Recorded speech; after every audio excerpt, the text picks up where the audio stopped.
Hailing from Juniata County, she's worn many hats. 1977, State Youth Princess, Pennsylvania State Grange Pomona, FFA Educator, Pennsylvania Department of Ag Educational Outreach, Penn State University faculty member, adjunct professor, North Carolina State University, the first woman ever elected as president of the National Association of Ag Educators, owner of Versant Strategies, a premier governmental relations firm focused on agricultural, environmental, and rural issues, and a published author and motivational speaker. It's my great honor to present, affectionately known to me as Dr. MeeCee Mary Martha Baker.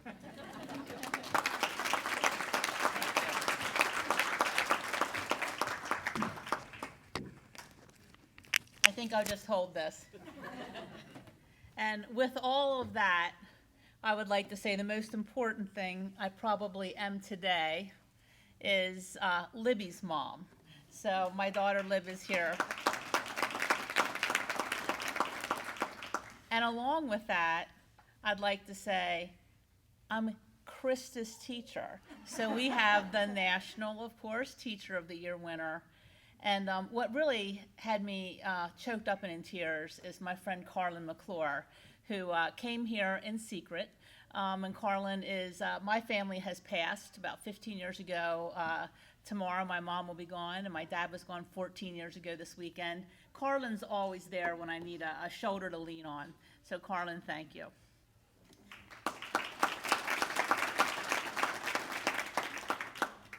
And now to the order of the day. I will say Steve Moan said it right. Grange was our life, and Grange was my life. And little Beatty Feddick came in my yard many years ago, talked to my parents and said, "Isn't it time that MeeCee joined the Grange?" And I did, and I loved it, and I still love it. And those memories go back to the dues-paying supper, even though I didn't like those oysters. Love the dues-paying supper. You know, the great ice cream festival where I was dumped in a bucket of ice one time, and I can remember that very well. And recently we had one of our members pass, Sonny Book, and just a few days before he passed, he was still telling me about the time he threw me in the ice at that festival. We all can look back to those memories which were so close. And when it's Doug, our theme on the youth committee was, "I'd be delighted." If Doug asked you a question, you had better say, "I'd be delighted to help you with that." They really were the best times I had as a young woman, and I look back on those memories so, so fondly. And I'm sure you can do the same too. And as I look around the room at so many people, it just floods you with emotion. And you know, I just wanted to be like the Snyders. I really did. And Anna Mae, I was especially envious of you.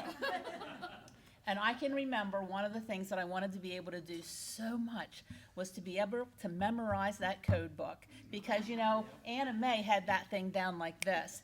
And I worked and I worked and I worked. And one of the proudest days of my life is when I had that darn thing memorized. Granges have given all of us those wonderful memories. And I'd ask you to travel back in your own mind.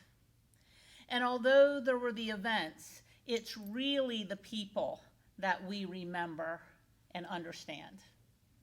And we've all been at pivotal times in our life, whether it has been a health crisis, whether we're graduating from school and going on to a job, or whether our babies are leaving the nest. And when that happens, it's time to assess and look forward. And you celebrate the past and you honor the past. But we all know things are not going to be the same moving forward. And you have to learn to know. And I take a fair amount of teasing, and rightly so, about a green dress I wore one time. But to my defense on the green dress, Mrs. Ruth Chris took me shopping and said that she worked with the Pennsylvania Miss America pageant, and she got me a green dress. And let me tell you, Doug kindly said it was form-fitting. It was just plain too tight in all the wrong places. You know, that green dress might have been who I was 40 plus years ago, but it's certainly not who I am today. And sometimes you got to look at the figures to be able to see where you are. And I'm going to give you some figures, not to make us feel badly, but to make us realize who we are. You've got to know yourself. And then once you know yourself, you can chart your path forward. If we don't change and pivot, number one, we're going to talk about pivoting today. In less than 20 years, from the statistics I got at the Grange office here within the last 2 weeks, within 20 years, if we don't change the trends, we will have no members. If we continue to lose membership, in 20 years, we're done. And if we don't change the trend of losing Granges, if we continue on the trend from 2012 to today, there will be no more Granges. That is the reality. That's tough stuff. We've all been maybe in a health crisis when we heard something that was really difficult to hear. But to move forward, we have to accept that number. We don't have the luxury of waiting to see what happens. We've got to move. And one time I heard a speaker, and the speaker said, if I don't have y'all arguing in the car on the way home, I haven't done my job. So Bud reminded me the Penn State game is coming, so I'm going to keep it moving. But if I don't have you all discussing on the way to the Penn State game, I don't think I've done my job today. One of the things that we do in our business is we do some organizational management. And the last 2 years have allowed us to make some big changes that were tough. But fortunately, I have a young man in his 30s who works for me that keeps me moving. His name is Wright, and many of you know him. He was a former state FFA officer, was a teacher out of New Holland, and he makes me think. I also have a 71-year-old with me and a 50-year-old with me. So we are the decade, everybody turned this year. So it's interesting to see life through so many prisms. But one thing that I am going to challenge you to do is to provide a statewide membership. So if I want to belong to the Grange and there isn't a local subordinate Grange, what I might want to be able to do is just belong to the state Grange.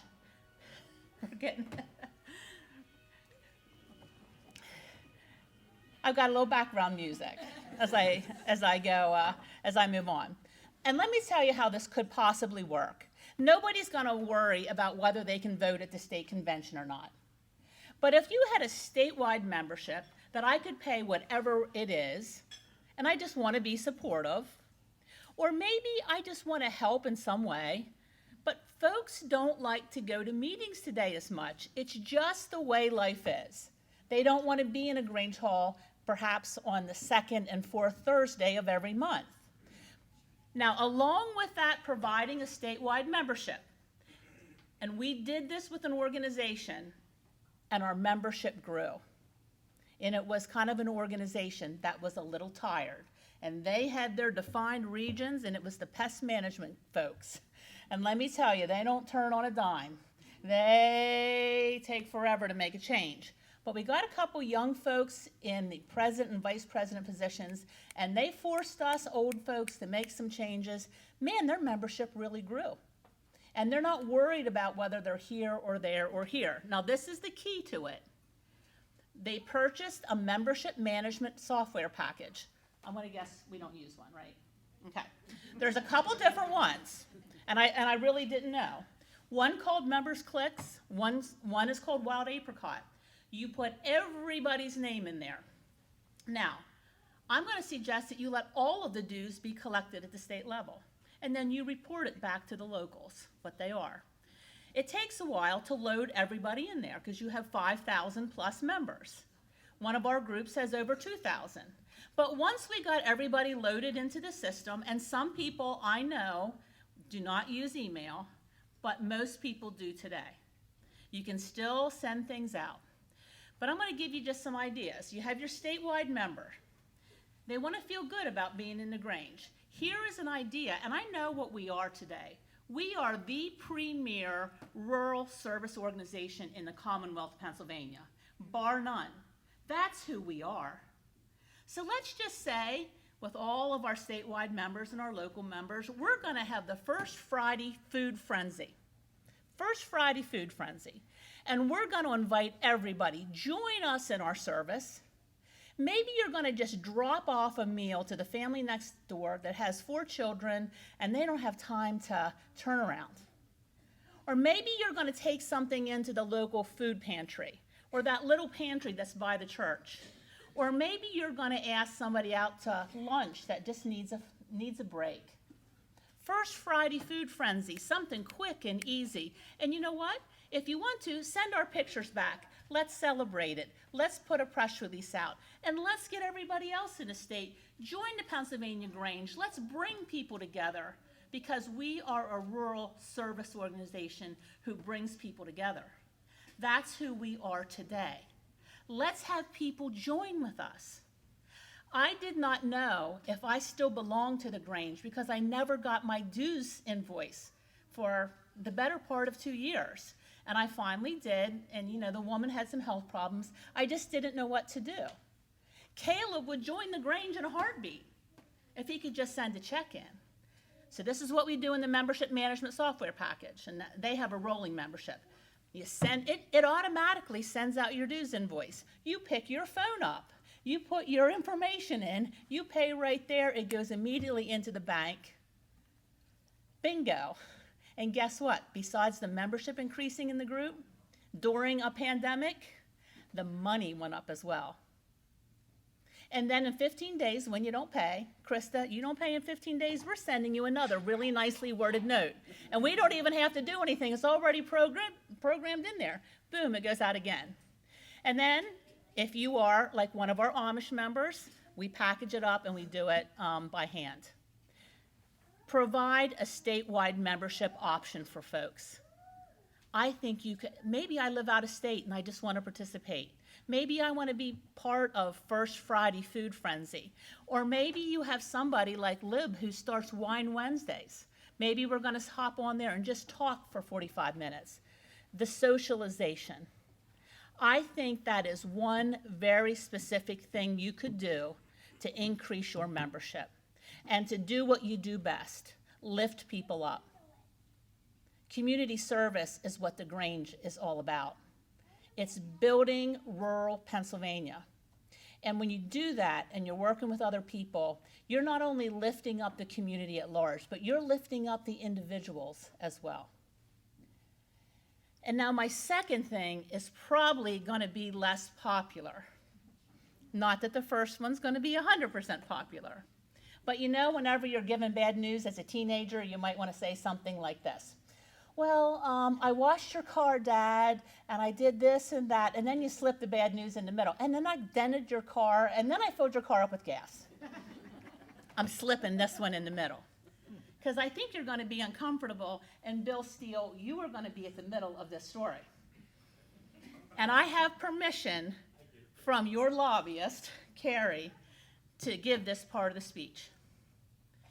You need to purge your policy manual. Because when you look at your policy manual, and I'm looking at Derek, and it goes out to all the legislative offices, there is a lot of embarrassing things in that policy manual. And I'm saying that to you as someone who works in that Capitol every single day. And I'm going to give you one example, although I have several. If we say the Pledge of Allegiance in this country on United States soil, it has to be in English. We don't have any say over what are we going to do? Go to Puerto Rico, whose first language is Spanish, and they learn English in school and round up the kindergarten kids? You know, that's silliness. And it doesn't portray us as who we are. And there's other ones. You know, that policy manual is nice. But the reality is, legislation happens on a dime, and you have to be ready. And things change. Maybe in your policy manual, you say you are supporting something, but that something has amended into something you don't even recognize. There's ways to get feedback and to move on issues. And we should be saying, most of all, we're here to help. We are a resource. That's what we need to do in the Capitol. And then have a defined, very defined approach to issues that really affect you. And I'll tell you why I'm using Bill. Years ago when we were helping you, there was a big bust out in Western PA at a fish fry because the folks that doing the fish fry were baking things at home and bringing them in and selling them at the fish fry like everybody does. And it just happened to happen in that area. And they just happened to have a brand new senator named Elder Vogel, dairy farmer. And you all know Senator Vogel. So I went to the senator and I said, hey, help us with this. And so we worked with the Department of Ag and were able to come up with legislation that said, as long as you have a little sign that says these baked goods were not prepared in an inspected kitchen, go at it. So you all will remember everybody brought baked goods in when we introduced the language. And we wanted to put it in the new senator. Who better to push this forward? Give him something. And it doesn't just affect us. It's all those churches. It's all of the scouts. It's everybody. And it might seem silly, but it makes a big difference because the money we raise goes to local charity. So the day of the vote in the Senate, Bill Steele gets 50 pies, bakes them himself, loads them up, drives them into Harrisburg. We rush them into every Senate office. And guess what? That bill passed without one no vote. And guess what else? 10 years ago, that probably was, I still get calls from legislators' office. It was Senator Yawl's office most recently saying, hey, remember when you guys brought those pies in there? Where did you get those pies? And I'm not kidding you. So I stop at Busher's in Newport, and I pick up a pie, and I take it in. Now, I'm giving you that example because that's how you can make a change. Here is the reality. 81% of those bills never come out of committee. Never come out of committee. They just don't. Of the 4,198, only 311 made it to the governor's desk. And of the 311, he signed 270. The majority that weren't signed were COVID-related. And then of the 270, you have about 30 to deal with the budget, a bunch more that are naming bridges, and some that are land deals. So you end up with less than 4%, and this is cycle after cycle, 4% or less of the bills that are introduced ever become law. And I'm telling you that to say a defined issue like the Elder Vogel Pie bill is where the Grange can make a difference.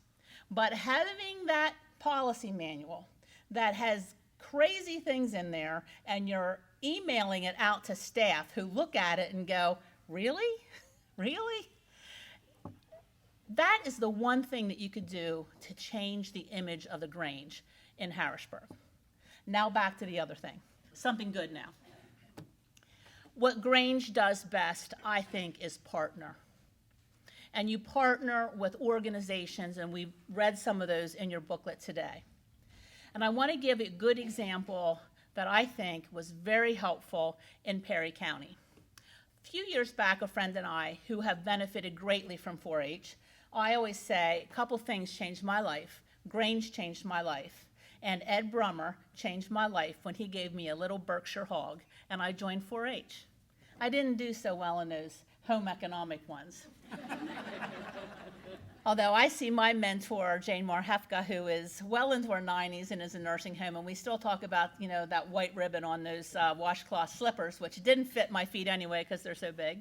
But I love that pig. 4-H changed my life, just like Grange.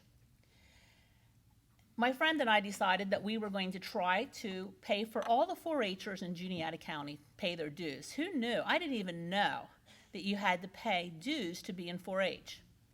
But I heard a mom who was sitting in the chair beside me getting her hair cut, and I heard her say her 4 kids all at once started quitting everything.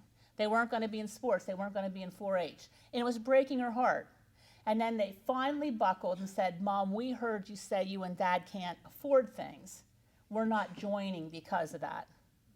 And that broke my heart because someone, back in the day gave me a pig. Maybe if I pay someone's 4-H, it'll change their life. So then I thought, hey, this worked in Juniata County. Let's see if Perry County can rise to the occasion. So you call those doers, Krista. And Krista says, I know just the group to help. And she goes to the Grange, and the Grange comes together, and with somebody who put a little bit of money in at the beginning, they way outraised what they expected to pay the dues for all the kids in Perry County. So my challenge over the next 2 years is, wouldn't it be really neat if Grange could do a defined thing like the pie bill, but except do it in service? Because that's who we are. What if we looked at every county in the Commonwealth and paid those 4-H kids dues? What if we did that? What if we got somebody that's less than 30 in this room to get on the website and design some kind of GoFundMe page where Granges or individuals who just happen to be statewide members want to be part of something bigger, and they can help out?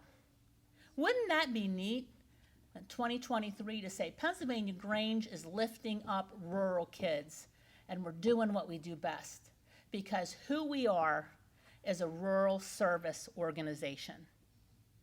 And at the end of the day, it is tough to accept reality. The reality to me and Doug is a shock when I turned 60. It was a shock. I'm grateful, but it's a shock. And the reality is, when we look out here today, there's a few others that have turned 60. Yeah, 2. So it's time to move forward, to pivot, and do things differently, as tough as it is. I'm going to suggest again, provide a statewide membership. Purge that policy manual and forget about being everything to everybody in policy, and know who you are, a rural service organization that can lift up people, and we need to bring people together in this country more than anything else than we need to do. We are so divided. We're red, we're blue, we're this, we're that. We're just rural people that want to serve. That's who you all are, and I know that's what I want to do. I want to lift up this rural area. So let's start partnering with others, and let's really make a difference. And I'm going to stand here today and say, if anybody wants to take on that 4-H challenge with me, I'll organize it. I can't do the technology, but I think it would be a really neat thing to honor what the Grange is all about. You lifted up 150 years ago, you just did it in a different way. We've all heard the railroad stories. You can lift up rural America again by partnering. Thank you very much. I so appreciate it.